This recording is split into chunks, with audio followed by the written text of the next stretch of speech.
Sir Satish sir ముందుకు రండి sir. Sir రండి.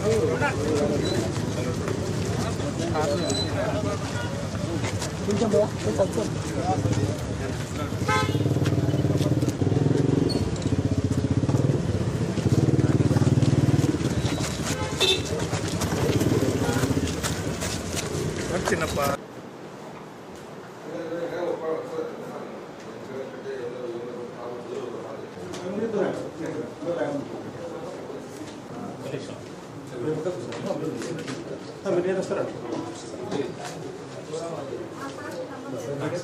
అదే చేయి రా.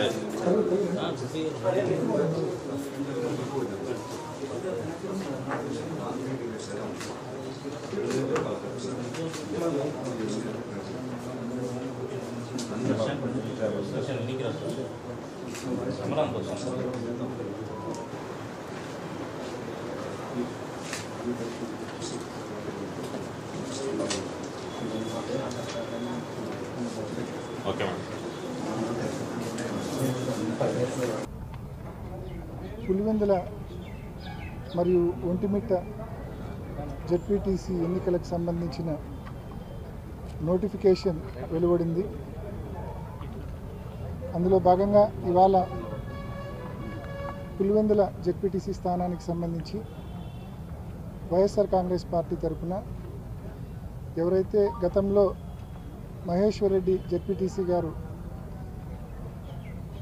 గంగమ్మ తిరునాళ్ళలో రథం ఊరేగింపులో ప్రమాదవశాత్తు చనిపోయారో మహేశ్వర్ రెడ్డి అన్న కుటుంబం నుంచే మరి ఇవాళ వైఎస్ఆర్ కాంగ్రెస్ పార్టీ అభ్యర్థిగా నామినేషన్ వేయించడం జరిగింది.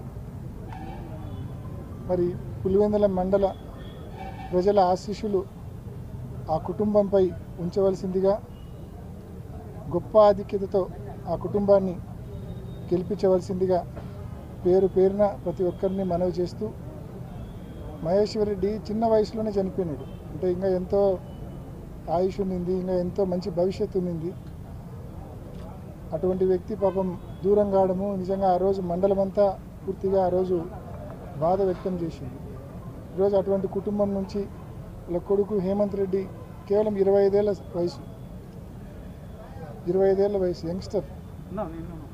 మరి తప్పకుండా ఆ కుటుంబం పైన పులివెందుల ప్రజల మండల ప్రజల ఆశీస్సులు మెండుగా ఉండాలని మనస్ఫూర్తిగా కోరుకుంటూ, వైఎస్ఆర్ కాంగ్రెస్ పార్టీ కార్యకర్తలు దాదాపు మండలంలోని అన్ని గ్రామాలకు సంబంధించిన వైఎస్ఆర్ కాంగ్రెస్ పార్టీ కార్యకర్తల ఆశీస్సులు మెండుగా ఉండాలని మనస్ఫూర్తిగా ప్రతి ఒక్కరి సహకారం ఉండాలని పేరు పేరున ప్రతి ఒక్కరిని మనం చేసుకుంటున్నాం. ఒంటిమిట్టిగా నామినేషన్స్ వస్తున్నాయి. ఇంకా ఈరోజు ఈవినింగ్ వేస్తారు.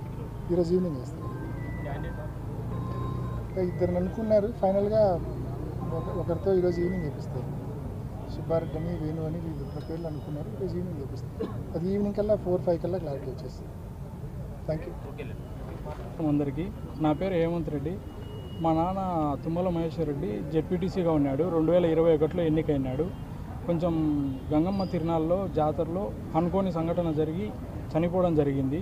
సో మాకు ఇప్పుడు మా కుటుంబం మీద నమ్మకం పెట్టుకొని మాకు ఇంత పెద్ద అవకాశాన్ని ఇవ్వడము మా ఎంపీ అవినాష్ రెడ్డి సార్ గారికి కానీ, వైఎస్ జగన్మోహన్ రెడ్డి సార్ గారు కానీ, ఆ నుంచి భాస్కర్ రెడ్డి సార్ గారు కానీ అందరికీ చాలా రుణపడి ఉంటాను. నేను నా మీద నమ్మకం, నా వయసు 25 ఏళ్ళైనా ఇంత పెద్ద బాధ్యతను పెట్టను.